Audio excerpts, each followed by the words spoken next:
This question is for Rabbi. You mentioned the story of that, I think you said he was Jewish and he was shot by, at that, I think it was a concentration camp or something like that. And I'm going to play the devil's advocate for a bit and pretend I'm Sam Harris. No pun intended, of course. You stated that God was watching. God watched the gentleman pull the trigger. If God was watching, why didn't he make that trigger not work? Why didn't he make that poor individual just pass out while he was digging the grave? Okay. I believe Sam Harris would ask that type of question and demand an answer. Yes, I appreciate that question. Playing the devil's advocate, you said that why didn't God keep the man from pulling the trigger rather than allowing the man to pull the trigger and then watch over him and bringing about some kind of judgment? I would say this to you, that the supreme ethic that God has given to us is the ethic of love. It is the peak of all intellectual and emotional alignment. This thing we call love, which places value upon the other person of worth and as something to be protected.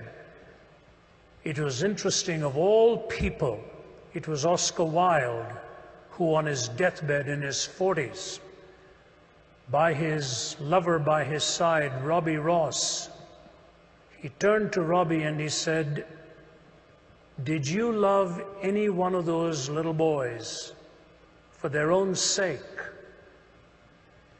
It was an incredible question to ask by a man who was a hedonist on his deathbed in his 40s. And he said, "Robbie, did you ever love any one of those little boys for their own sake?" And Robbie Ross said, "No, I can't say I did." He said, "Bring me a minister. Bring me a minister." And it was in his magnificent poem, The Ballad of Reading Gaol, that Oscar Wilde said, only Christ was big enough to cleanse his heart and forgive him for all that he had done. The point even the hedonist realized was that in pleasure also, value and love are the supreme ethics that can be treasured. But you can never have love without intrinsically weaving into it the freedom of the will.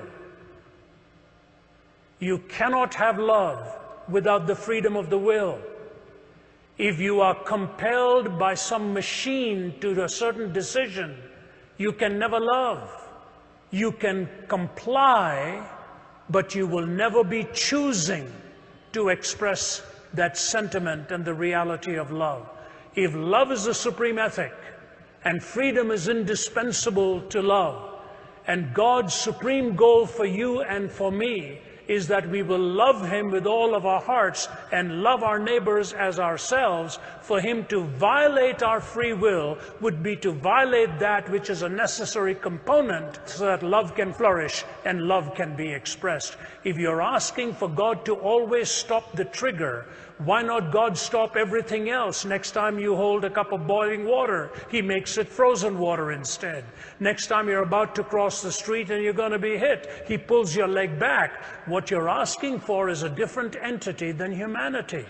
As wonderful as it may seem that in stopping that you think he is protecting you from that which is destructive, the greatest denial that you're asking for is the freedom of your will to be able to choose and to love God with all your heart and all your soul. When you've got love as the supreme ethic and the freedom of the will to choose that love, all of the other contingencies come in and can become explained why it is possible to either choose or to reject so that love can ultimately reign supreme.